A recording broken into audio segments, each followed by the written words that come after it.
a bit of a late one. So yeah, I've had a few drinks, and this will probably be the only video that I ever do where I've been under the influence. But yeah, not pissed. You know, you'd know if I was pissed. Like I said, I've got control of that. That is under my control, and it's a mindset that really does work. It does, if you're determined enough. And preppers are determined people. That's why you've ended up going down that route. It's an absolute mindset, and now a lifestyle. It is a lifestyle that's very kind of separate from what we would have called normal society, you know.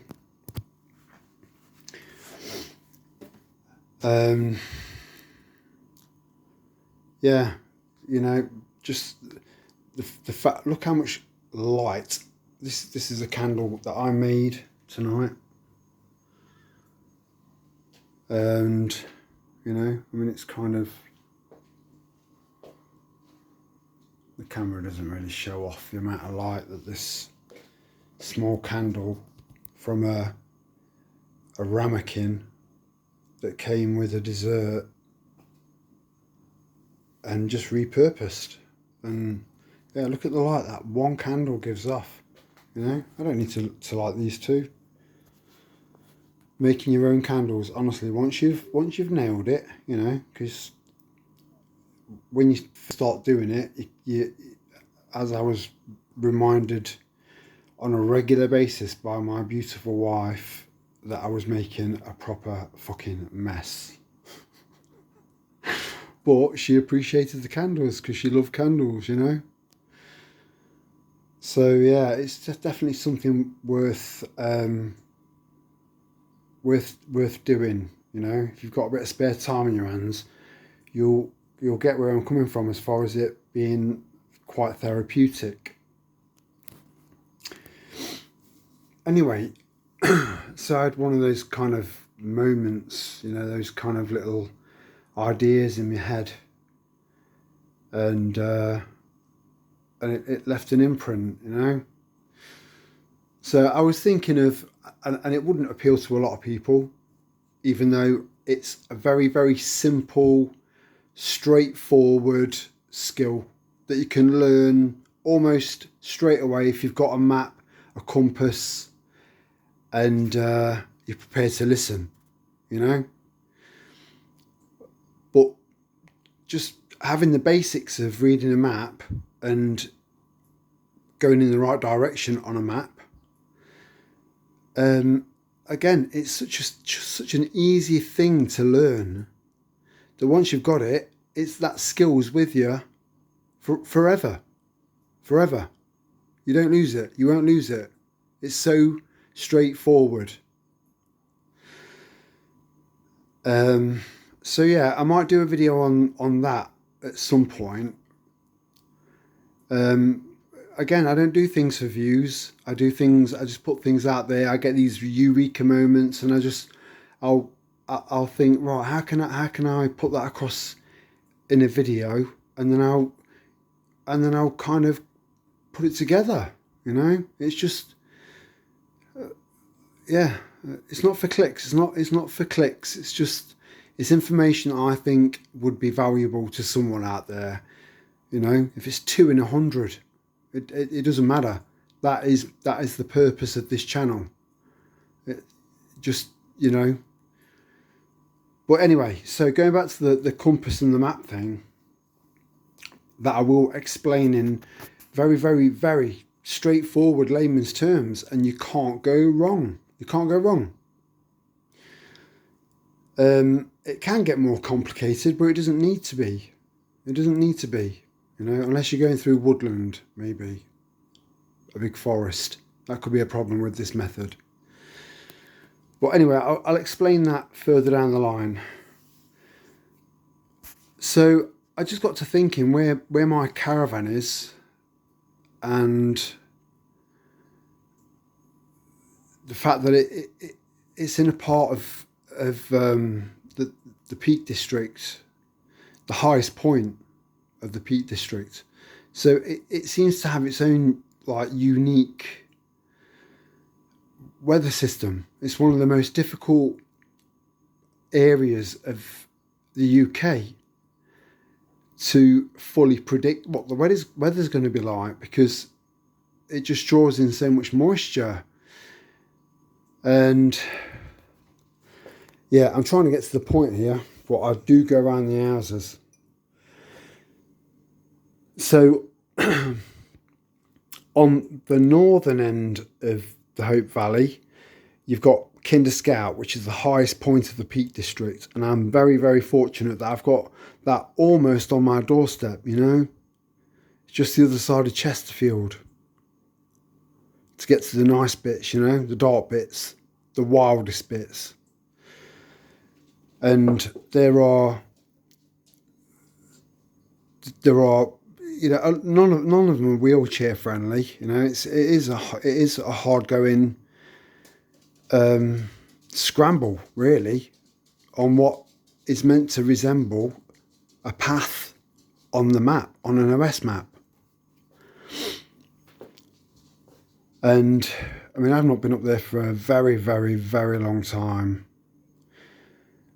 but it's proper challenging getting up there. You know, you're crisscrossing waterfalls and climbing over boulders, and you know, you miss a foot in one of these cloughs, especially Crowden Clough in the Hope Valley.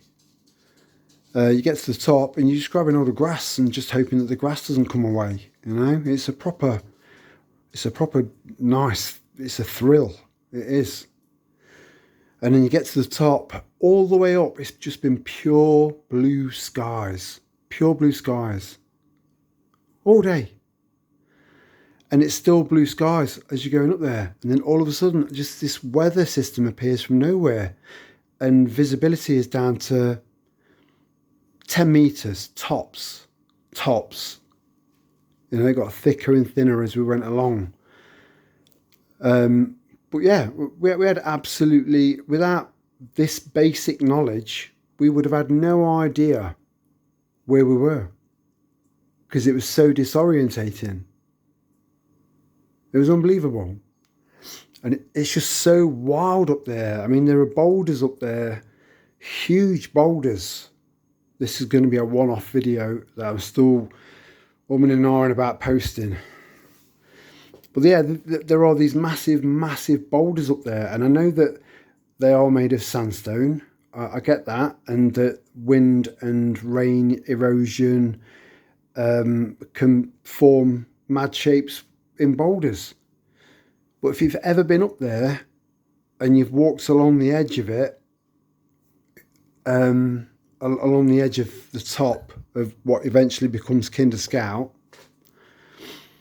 that just wouldn't make sense. So you just think, how the fuck has that ended up there like that? It's mad. It's like a completely different planet up there. Loads of people have described it like that. So the point I'm trying to make is that the path to get up to this mesmerizing, incredible, enchanting place that is like another planet, the path up there is a right challenge, a proper challenge. And that just led me on to think, do you know what? Anything really worth doing, it's usually the hardest road. It's usually the hardest path. Going down the hardest path and the toughest road in my opinion, is always going to be the best road to go down. Every single time.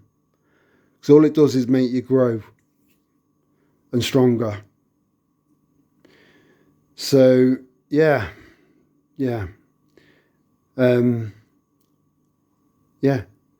Just travel. We've done that. We did that right the way through the whole fucking mask mandate bollocks. Just refusal, just point blank refusal, and standing in your power. And it worked. It worked for me. It was a challenge. It was hard. It was so hard. Because I didn't know how much longer we had left together. And I didn't want to cause her any extra stress by kicking off with the staff there. But I just moved in there and made it very clear to the sister straight away, I can't wear a mask, and by law, you are not allowed to ask me. And she will have gone away and checked that out and found that it was true. People were just following orders, but we didn't, because we choose to take the toughest path. So yeah, I'll leave it there. I hope you get into candle making. I'm telling you, you'll love it.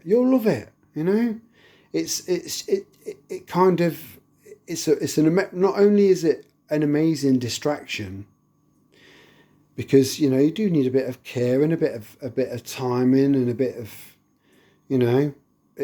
to make a really, really good candle. You need to be patient, really patient, and you'll be amazed at what you end up with. You will. And like I said, lovely gifts for family and friends, people that you give a shit about, and you'll get the therapy behind it at the same time, and a lovely light that's natural. Much love. Ciao for now.